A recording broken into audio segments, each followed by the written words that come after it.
Hello, everybody. My name's Emma Duncan, and I'm the current president of the American Society for Bone and Mineral Research. Today, I'm talking with Dr. Aliya Khan, who's one of the two co-chairs for the Ambassadors Committee. Aliya, welcome. Thank you so much, Emma. It's my pleasure. So I know that you are, this isn't your first term on the Ambassadors Committee. Could I ask you about what the role is of the Ambassadors Committee in 2026? Yes, we feel that the Ambassadors Committee plays a very important role for ASBMR because ASBMR, as you know, is really an international body enabling physicians to deliver excellence in care. For patients with metabolic bone disease. And the Ambassadors Committee helps us to be able to coordinate that and to provide the support that the ambassadors or the leaders from all the various countries require to be able to deliver the value that ASBMR brings to the scientific table. Yeah. And you mentioned about the importance of thinking about this from a clinical perspective. And I know that you are a clinician, although you do a lot of clinical research as well. Yes. And I imagine also the Ambassadors Committee is important for helping to coordinate basic science as well. Yes. And basic and education and training. Yes, you're absolutely right, Emma. And we do have a very strong component for basic science and for education. And we want to be able to enhance the knowledge translation from all of the basic science and the clinical research so that this information can be presented to clinicians and scientists internationally and support the advancement of metabolic bone disease globally. Yeah. This, as I said, is your second time. What led you to volunteer, both for the Society and specifically for this committee? Well, I actually became a member of the ASBMR when I was a fellow in metabolic bone disease at the University of Toronto. And it really was my scientific home, continues to be my scientific home, and provides me with an opportunity to learn from my colleagues internationally and also to present innovative approaches to the management of metabolic bone disease. And I think that this really is a very valuable society, and this is why I've been a part of it. And I would like to encourage other fellows and young physicians, as well as physicians in all stages of their career, to join ASBMR and to become part of this very vibrant society, which is leading in advancing excellence in metabolic bone disease. Have you found that as a volunteer, the skills and the experiences that you're having within the ASBMR has translated out into your day-by-day work? Absolutely. I believe that, ASBMR helps us to put things into perspective. How significant is this advance? What are the earth-shattering changes in clinical research and in basic science that we as clinicians need to know about, because it helps us to understand where the field is moving. And this helps us to ensure that we are able to provide the best care. It ensures that we are the best educators as well. Presenting at ASBMR, it began with, the poster presentations and then move on to oral presentations and meet the professor sessions. When we do these sessions and symposia lectures, it helps us to appreciate, different perspectives from different disciplines, because we do have different disciplines attending ASBMR, and also from different countries around the world. So yes, it helps me to be a more well-grounded and knowledgeable physician. I think one of the things that you spoke to is really one of my core beliefs, which is that whether one thinks about it as discovery science or implementation science, clinical and basic research are completely integrated. They are two sides of the same coin, and both sides benefit enormously from hearing the other. And your comment about making sure you go to listen to things outside of your area or things from other places, not siloing ourselves, really, I think is incredibly important for our scientific and clinical growth. What are your thoughts on that? I totally agree. I think that, when we appreciate what's happening in the basic science, it helps us to understand some of the limitations of our current approaches to care Mm. and what are ways that we can enhance and improve what we're doing today.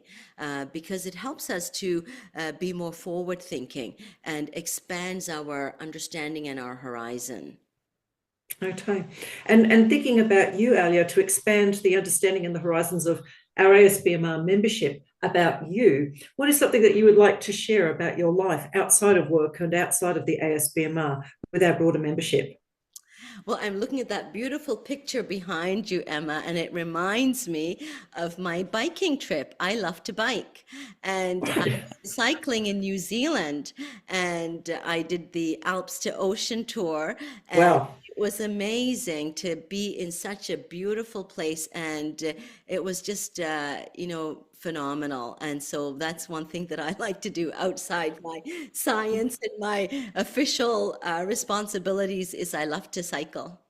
Well, thank you. Thank you. And for people who are interested, this is actually Kakadu, which is a national park in the Northern Territory, and this is Anbang Bang Billabong. And you can cycle around here, but there's also crocodiles, so maybe not. So, on behalf of my New Zealand siblings, I'd like to say thank you for the call out to the fabulous scenery in New Zealand. So thank you very much for your time and for sharing that today, Aliya. Thank you so much. Thank you, Emma. Hello, everybody. It's Emma Duncan speaking again, the current president of the American Society for Bone and Mineral Research.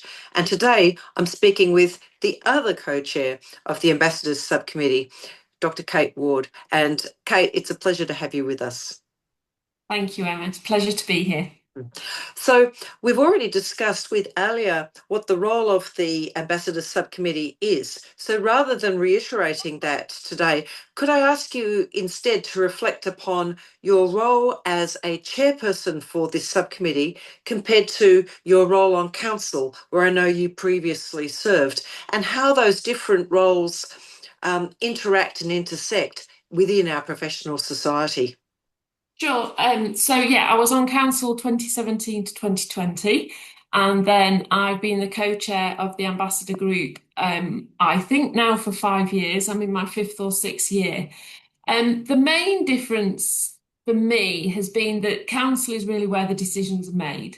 So the committees do a lot of the hard work in the background, and they provide council with the information that they need to take the decisions about steering the committee. So by the time it gets to council, the decisions that are made and the things that we vote on and ratify that have been proposed by committees, that's all the work that's been done. So I guess I'm quite unusual because many people who join council have been on committees previously and then step up to council. I was on council and then I continued my involvement because I wanted to. So I continued my involvement through being part of the ambassador group. Okay, thank you. And I think also it's that both council, this is very much, at least I hope it is, a two-way process. And you mentioned that committees do a lot of prep work. They do a lot, they come with the ideas to council and so forth, and things are voted on. Similarly, council has ideas and asks then for committee to implement those ideas as well. At least that's how I hope things are working, that it's a two-way process. Yeah, no, absolutely. And that's a very good point. It is a while, so my aging brain has forgotten a little bit. But yes, of course they do. So each committee has a very specific role. The ambassador committee didn't exist whilst I was on council. But yes, each one of those committees is asked to do something. So it might be a new guideline that has come out or a new global initiative that would go to the professional practice committee, and council would ask them, or they'd have an idea that they want one of the committees to implement, like the ESI committee and increasing global engagement. I think that's a really nice idea, example of that. Yeah, thank you. And this is a really good discussion because we're coming up to volunteer month. And I know that Professor Jen Westendorf is likely to be reaching out to various people as well as welcoming in people volunteering to coming into committees.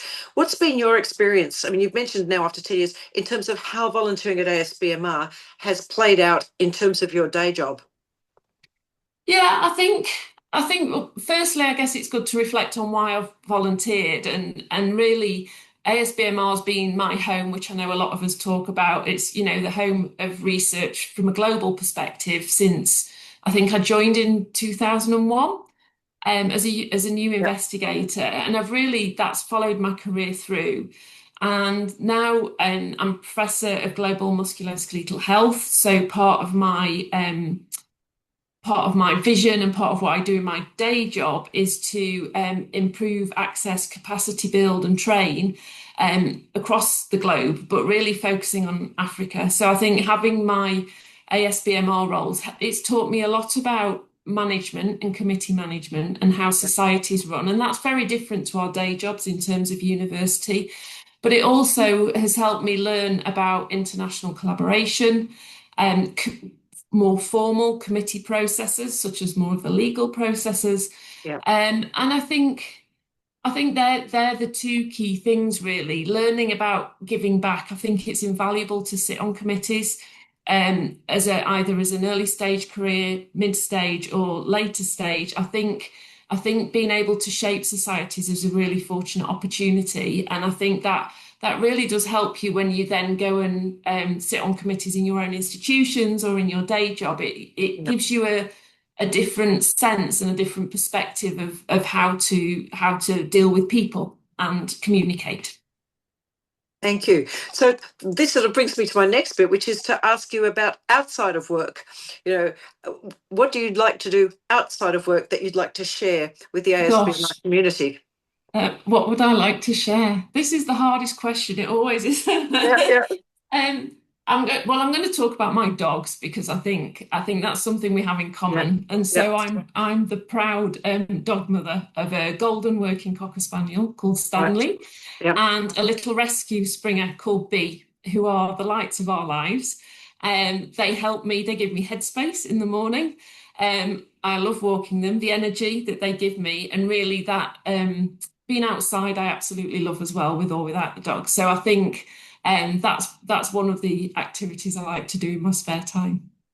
Thank you very much indeed, Kate, and thank you for sharing your story today with us. Absolute pleasure, Emma. Thank you. Thank you.